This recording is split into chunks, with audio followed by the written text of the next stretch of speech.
Bonjour, bonsoir à tous, vous qui regardez les vidéos, que ce soit le jour ou la nuit, ici DVD Pro Catch. Bon, à la base cette vidéo n'était pas prévue, mais je me suis dit, tant pis, foutu pour foutu, je le fais, même si je sais je m'attaquerai à Stand and Delver de NXT et de la première et deuxième nuit de WrestleMania 40 dans toute son intégralité. Ah bah alors je me suis dit, bah je veux aussi m'attaquer de ROH Super Card of Honor, s'il le faut. Et du coup, c'était une idée qui m'allait en tête. Et voilà comment j'ai voulu faire ça tout simplement. Ah, excusez-moi. Tout d'abord, avant de commencer de m'attaquer à la Ring of Honor, il faut que je parle de sujets hors sujet de Ring of Honor, vu comment il y avait bien sûr évidemment Shayna Baszler qui avait participé à GCW Bloodsport et auquel elle a affronté Slamovici, je crois.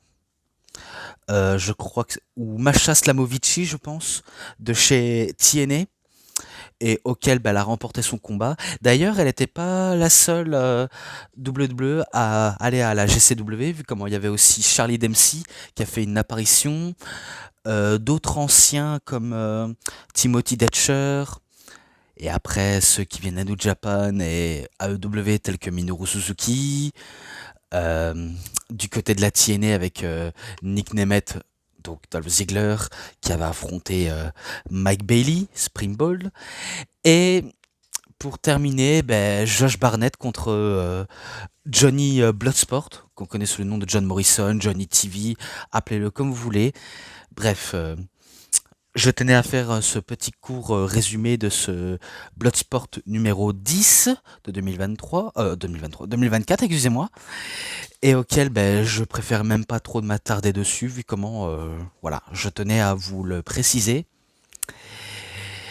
Et si vous connaissez pas le concept Bloodsport, c'est-à-dire ben, le concept c'était que, euh, allez, en gros c'est des matchs auxquels il n'y a pas de corde, il y a il y a rien, il y a que des poteaux autour et auquel c'est un peu du catch MMA et les règles sont simples, il faut remporter bah, victoire par KO ou par soumission. Mais en revanche, on peut pas faire passer bah, son adversaire pas par-dessus, mais je veux dire éjecté de la surface de combat. Et faut savoir, c'est que le concept Bloodsport, c'est un peu tiré d'un film, donc le film de JCVD, Jean-Claude Van Damme. Et également, voilà, tout se résume à ça. Tout simplement, c'est ça le concept de Bloodsport. Voilà, je tenais à faire ce petit court résumé. Et bien sûr, je ferai aussi une résumé de ce qui s'est passé au Hall of Fame. Mais d'abord, passons à la Ring of Honor. Donc voilà. Donc, tout ce que je sais, on va commencer par le 0 or, auquel les premières équipes, c'est un match à 6.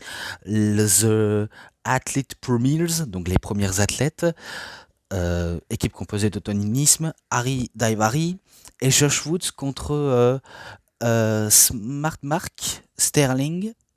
Ah non, non, qu'est-ce que je raconte?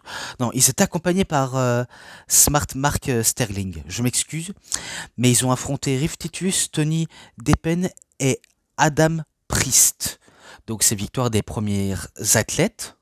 Voilà, je tenais à vous spoiler ces victoires de eux, sans trop me prendre la tête, vu comment dans le 0 or, on s'en fiche logiquement. Le deuxième match du 0 or, on a The Beast Mortos versus Black Christian. Donc The Beast Mortos, c'est bien sûr le gars avec le masque de, on dirait de buffle ou de bison, quelque chose comme ça.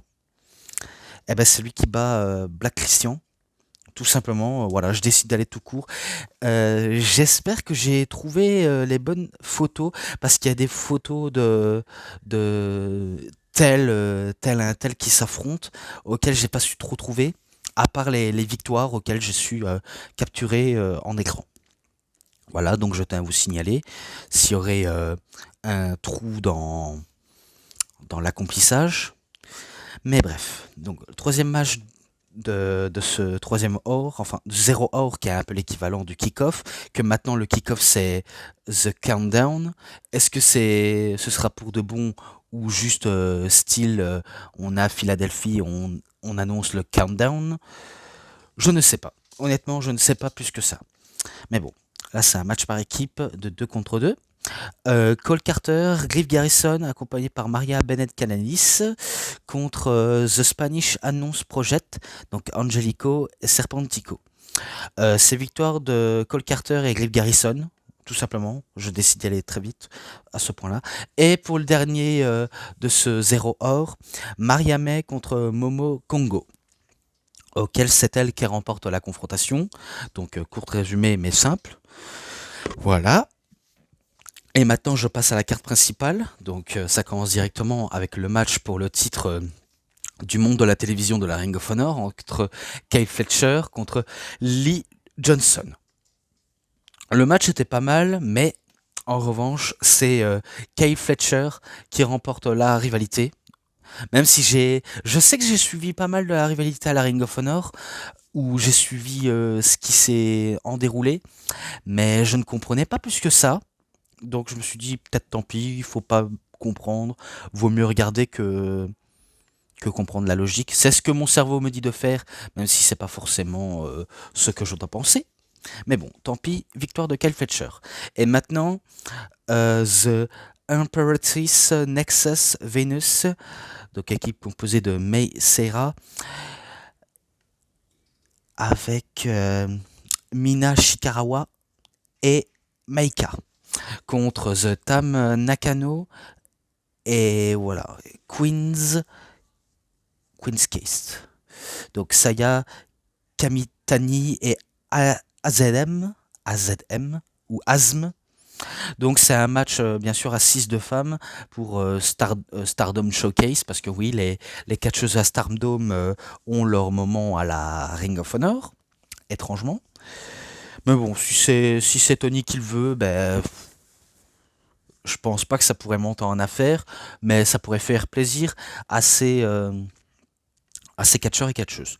Voilà, tout simplement, je commence à passer, même si c'est victoire des Impératrices Nexus Vénus. Voilà, je tenais à vous le dire. Maintenant, match pour les titres du monde par équipe de la Ring of Honor, The Undisputed Kingdom, Mike Bennett Canelis et Matt Taven contre The Infantry, donc Captain Sean Dean et Carly Bravo, qui s'est accompagné par Trish Adora. Même si l'équipe de Undisputed Kingdom, ça fonctionne pas non plus du feu de Dieu depuis 2023, faut dire, ça a sonné comme un pétard mouillé, et auquel, est-ce que ça vaut vraiment le coup, que ça va au bout, cette chose-là? Honnêtement, pas sûr, hein, vraiment, vraiment pas sûr. Mais c'est victoire de Undisputed Kingdom, qui conserve les titres, en tout cas. Maintenant, je poursuis. Finale pour le tournoi du championnat du monde féminin de la télévision de la Ring of Honor. Donc Billy Starks contre The Queen Aminata. Victoire de Billy Starks, parce que je suis pas grand fan de Queen Aminata, malheureusement. Vraiment pas du tout. Auquel c'est elle qui remporte par soumission, et je pense qu'elle a utilisé une chaussette peut-être pour tricher ou alors pour faire diversion, aucune idée, mais en tout cas c'est victoire de Billy Starks qui remporte le titre, voilà, sans plus sans rien. Et là maintenant, encore match à 6, The Bullet Club Gold Bang Bang Gang, comme on pourrait dire, avec les Guns Brothers. Donc Switchblade Jay White avec Austin Gunn et Colton Gunn contre The Monsteros, Lance Archer, Alex Zane et Minoru Suzuki, auxquels les titres à 6 ou alors plutôt à 3 de la Ring of Honor étaient en jeu. Et spoiler, c'est victoire de Bullet Club Gold. Voilà, je tenais à vous le dire, c'est victoire de Bullet Club Gold. Même si j'ai pas trop compris l'intérêt pourquoi ils devaient trahir The Acclaim, alors que Bang Bang Scissor Gang, ils ont une bonne connexion avec la foule. Mais ça n'a pas duré très longtemps.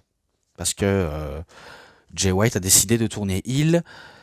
Et c'est pas un truc dont je pourrais adorer.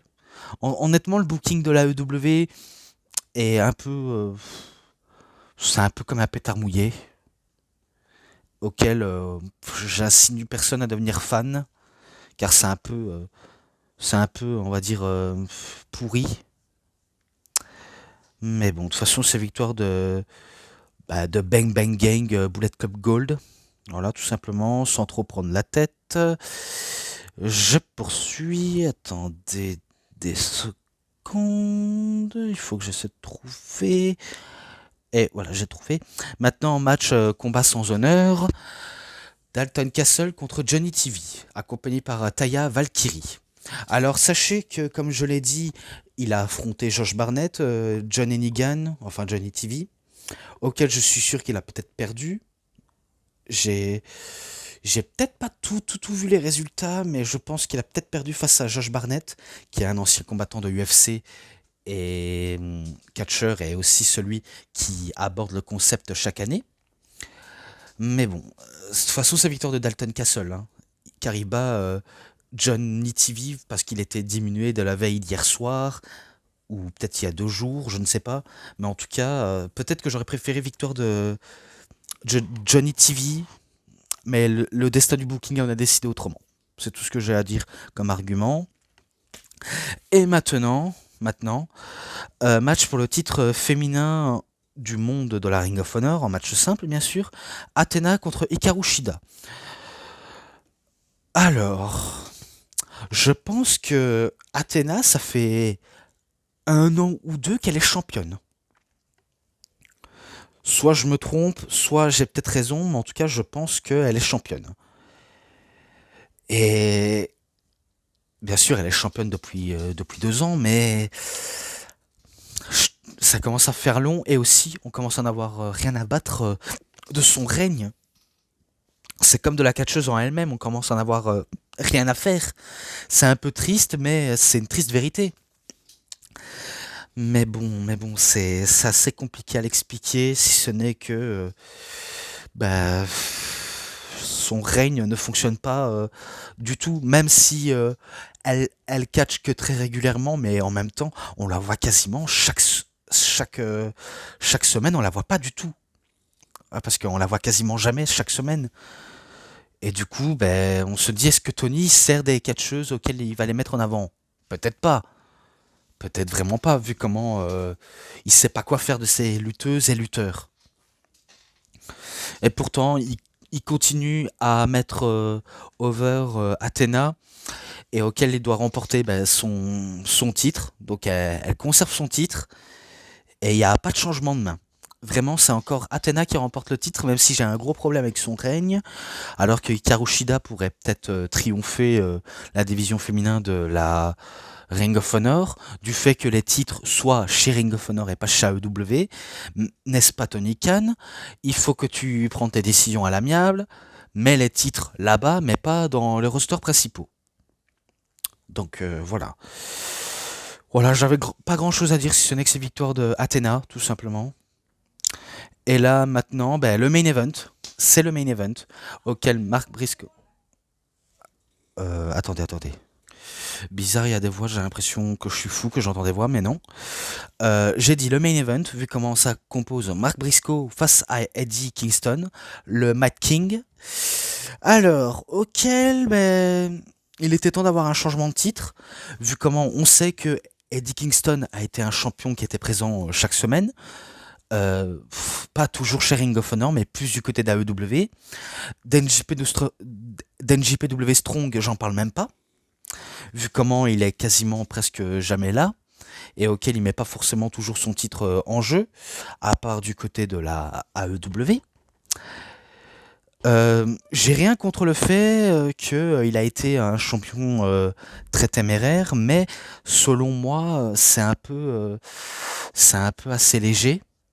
Parce que il était temps d'avoir un changement de titre, et en plus c'était lui le champion continental, le champion continental de la couronne de la EW, auquel il perd face à Okada.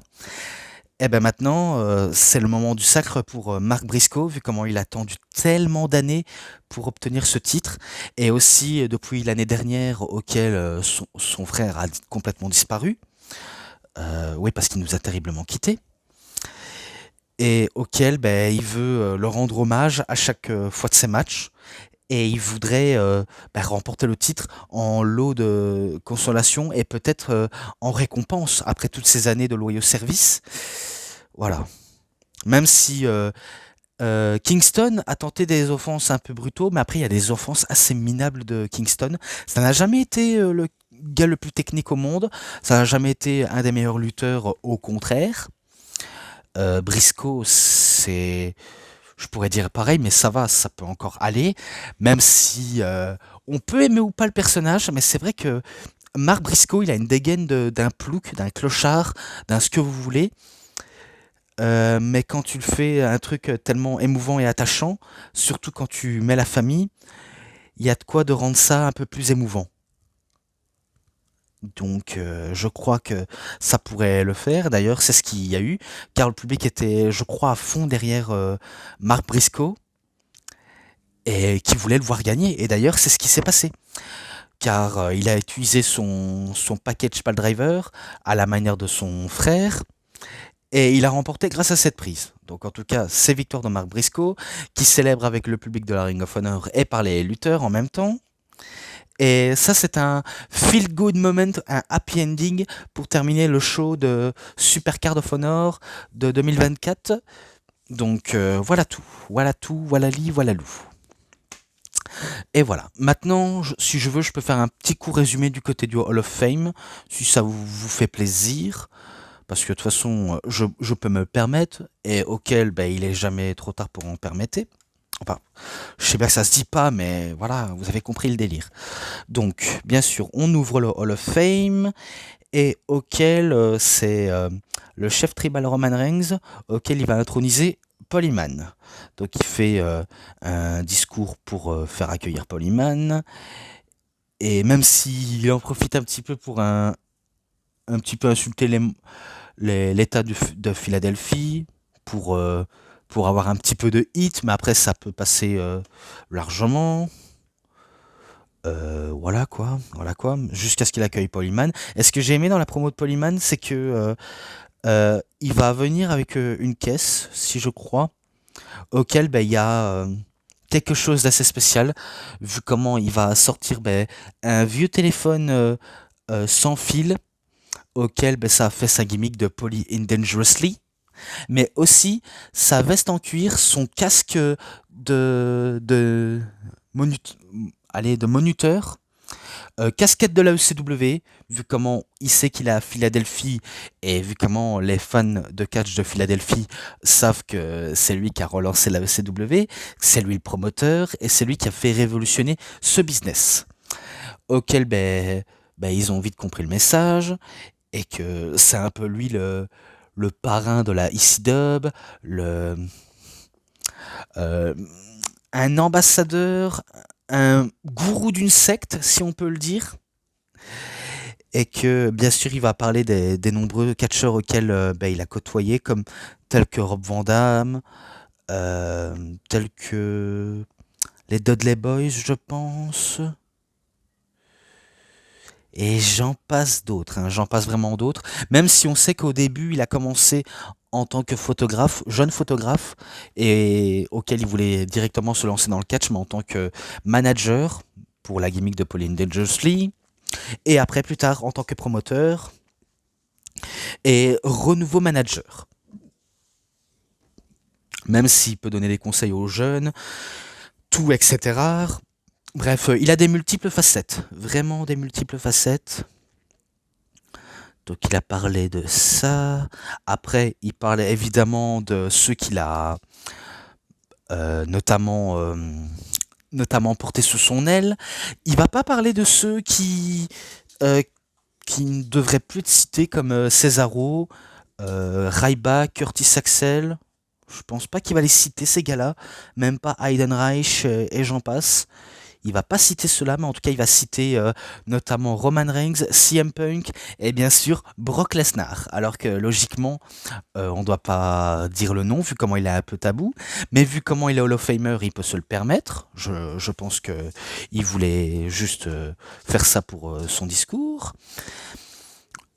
Et aussi, il pense aussi à l'avenir, il pense bien sûr l'avenir du catch tel qu'on connaît maintenant, avec le futur, tel que Carmelo Hayes, Bron Breakker, Rhea Ripley, Jade Cargill, et et qui pense que ça continuera indéfiniment, auquel il pourrait avoir cours de ses expériences.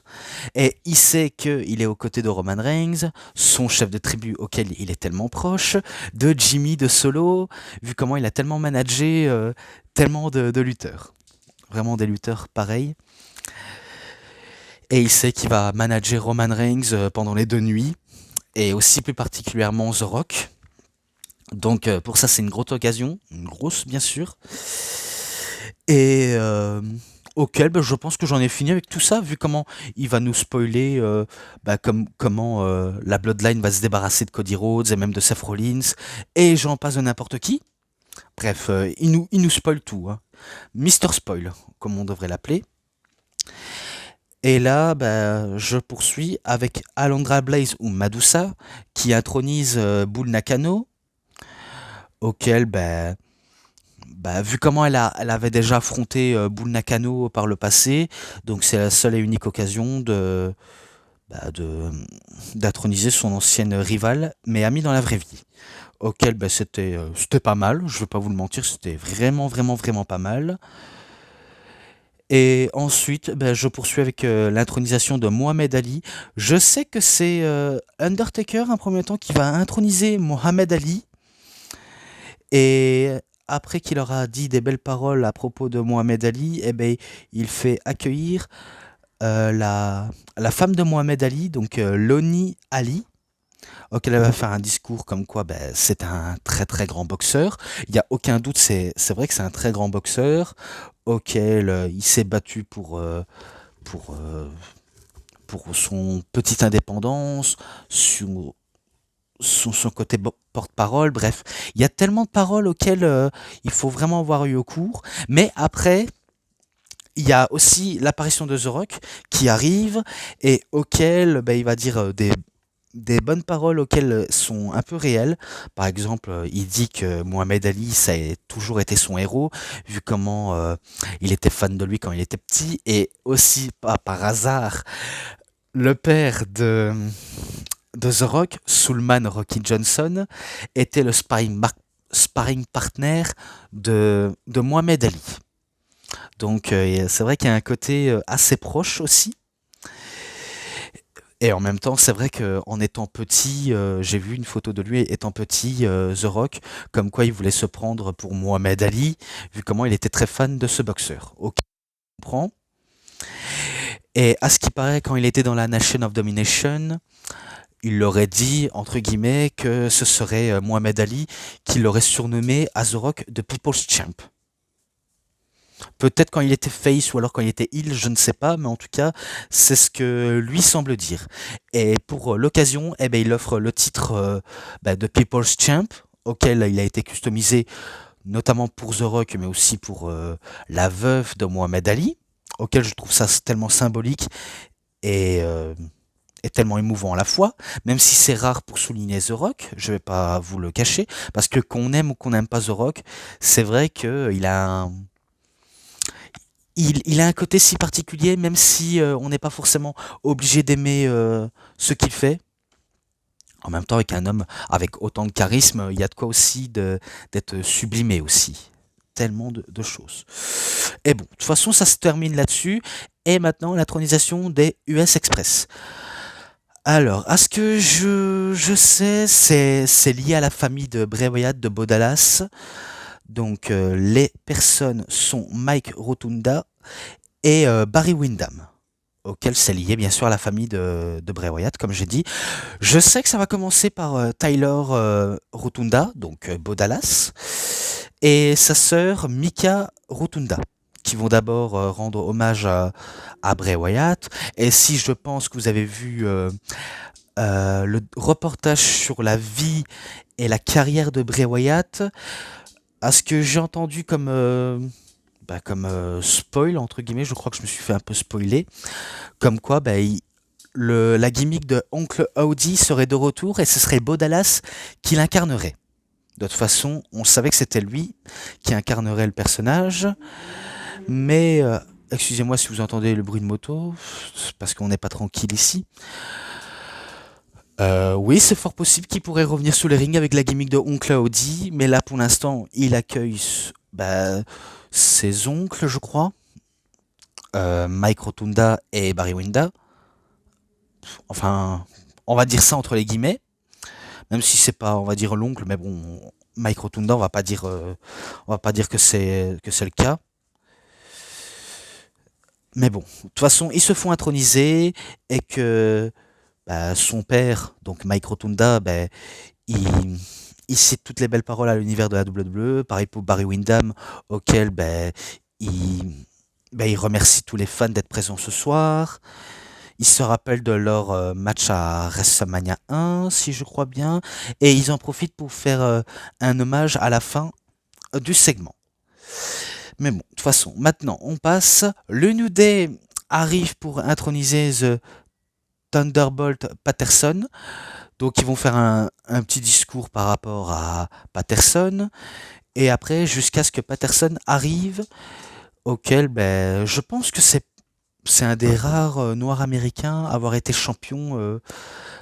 Peut- je sais pas s'il a déjà été champion mondial, mais en tout cas, euh, il aurait été dans les annales du catch, mais pour quelle raison, je ne sais pas. Mais en tout cas, il était là pour expliquer son parcours. Et aussi de dire qu'il était fier quand il a appris que des gars comme Biggie et comme Kofi Kingston ont été champions de la WWE. Par exemple, l'ère de Kofi Mania, ça on s'en rappelle. Ça on s'en rappelle vraiment, vraiment. Et après, ça poursuit. Et il y a tellement de mots auxquels ça en fait trop long que je décide d'un peu skipper tout le reste. Et là maintenant, le main event, l'intronisation de Lia Maivia, donc la grand-mère de The Rock, euh, qui est, qui est aussi une ancienne promotrice, et auquel c'est son petit-fils qui va introniser sa grand-mère. Mais voilà. Il faut savoir, c'est que Lia Maivia, elle est décédée depuis plus d'une dizaine d'années, je pense, et auquel The Rock, ça lui tenait à cœur de retracer tout le parcours de sa carrière en tant que promotrice, et aussi la fois où elle a beaucoup aidé son grand-père. Notamment, la compagnie de catch a eu un énorme succès à Hawaï jusqu'à sa chute vertigineuse. Et, euh, et il va parler aussi pas mal de ses héros tels que Dusty Rhodes. Bien sûr, c'est encore un message destiné à Dusty Rhodes et d'autres lutteurs auxquels il va citer, mais aussi il va un peu tacler Mama Rhodes et Cody Rhodes en même temps. Vu comment il n'en a pas terminé avec Cody Rhodes, il décide de lâcher des tacles et, euh, et de dire bien sûr à sa mère qui était présent de The Rock de reconnaître en tant que le boss final et de dire si sa mère aurait voulu botter le cul de Cody, mais voilà, ça c'est une autre histoire vu comment il termine avec un très bon WrestleMania à tous auquel voilà, ça s'est conclu ici. Donc même si ça contenait du spoil auquel je tenais à le dire, mais en même temps il fallait que je le fasse vu comment il s'est passé tellement de choses auxquelles c'est un peu dur à suivre. Je sais que la CZW a fait leur show, mais auquel maintenant je suis que de temps en temps. Je m'attache pas, on va dire, plus que ça à toutes les fédérations auxquelles je dois m'adapter. C'est comme la GCW, je le suis de loin, mais j'ai du mal à tout regarder d'un coup, d'une traite. C'est ça le problème en fait. Mais bon, faut pas m'en vouloir. Mais en tout cas, j'ai fait le résumé de la Ring of Honor, j'ai fait le résumé du Hall of Fame, petit résumé de la GCW, mais en tout cas, voilà, ça a été tout. Ça a été tout en tout cas. et auquel je décide de mettre fin à cette vidéo. Donc c'est tout pour cette review, c'était DVD Pro Catch, j'espère que ça vous aura énormément bien plu, et si vous avez aimé cette vidéo, vous savez ce qu'il vous reste à faire, likez la vidéo, commentez, partagez, abonnez-vous à ma chaîne, et cliquez sur la petite cloche pour avoir plus des notifications et des prochaines vidéos, et moi je vous dis bonne journée, bonne soirée à tous, au revoir tout le monde pour une prochaine vidéo, à plus à tous les fans de catch, allez, bye bye tout le monde.